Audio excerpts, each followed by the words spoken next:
اس کے لہجے میں لکنت کی وجہ سے یا عجمی ہونے کی وجہ سے وہ اٹکتا ہے اور اس کا لہجہ ٹوٹتا ہے، تو میرے حضور نے فرمایا اللہ اس کو دوہرا ثواب عطا کرتا ہے، ایک قرآن پڑھنے کا ثواب اور ایک اس کو اٹکنے سے جو تکلیف ہوتی ہے، تو فرمایا اللہ اس کا بھی اس کو ثواب عطا کرتا ہے۔ اور فرمایا یہ وہ پاکیزہ کتاب ہے کہ اگر تمہارا رب سے باتیں کرنے کو جی چاہے تو قرآن کھول کے بیٹھ جاؤ، یہ رب سے ہم کلام ہونا ہے، یہ اپنے رب سے گفتگو کرنی ہے۔ میرے حضور نے فرمایا کہ قرآن اللہ کی وہ لٹکتی ہوئی رسی ہے جس کا ایک سرا تمہارے ہاتھ میں ہے، دوسرا سرا تمہارے رب کے ہاتھ میں۔ تو خوش نصیب ہیں وہ لوگ جو اس کتاب کے ساتھ جڑ جاتے ہیں، اور وہ دھرتی، وہ مقام، وہ جگہیں فیروز بخت ہیں کہ جہاں قرآن مجید کی تلاوت ہوتی ہے۔ گھروں کو قبرستان نہ بناؤ، گھروں میں نوافل ادا کرو اور قرآن مجید کی تلاوت سے اپنے گھروں کو آباد کرو۔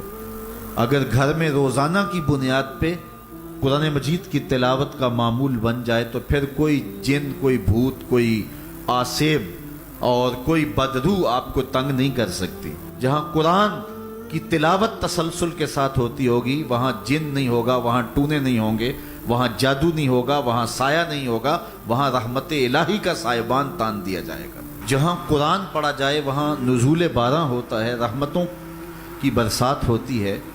اور پھر اگر یہ جگہ اللہ کا گھر ہو، مسجد ہو، تو پھر تو دوہری برکت ہو جائے گی نا۔ وہ میاں صاحب نے کہا تھا نا کہ دودھ اندر جے کھنڈ رلائیے تے مزہ ہو جاوے دونا، کہ دودھ خود بھی میٹھا ہوتا ہے، اس کے اندر اگر چینی بھی شامل کر لی جائے۔ یہ روشنیوں کا منبع ہے، یہ مصدر ہے اجالوں کا۔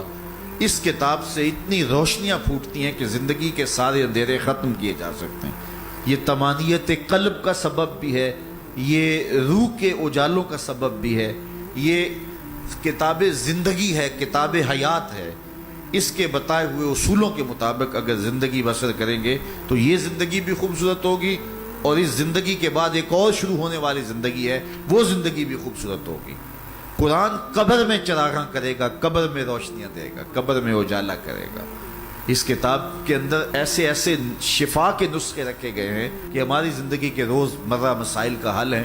مثال کے طور پہ آج کل ہر بندہ معاشی طور پہ پریشان ہے، تو سورہ واقعہ صرف 3 رکوعوں پر مشتمل ہے۔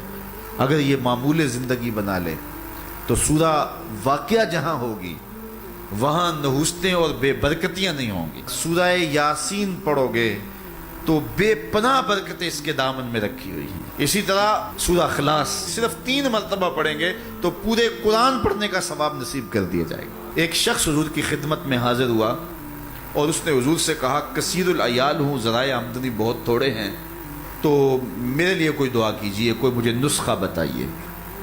تو آقا کریم نے اس کو جو نسخہ بتایا سنا۔ فرمایا جب گھر جائے تو گھر والوں کو السلام علیکم کہہ دیا کرو۔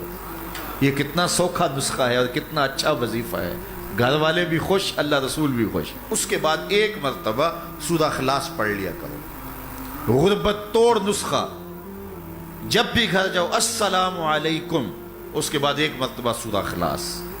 اور میرے حضور نے فرمایا کبھی ایسا ہو کہ تو گھر جائے، گھر میں کوئی بھی موجود نہ ہو، تو فرمایا عمل چھوڑنا نہیں، فسلم علیہ، پھر مجھے سلام کہہ دینا۔ وہ اپنے نام لیواؤں کو تنہا چھوڑتے کب ہیں، جہاں ہم دم نہ ہو کوئی وہاں سرکار ہوتے۔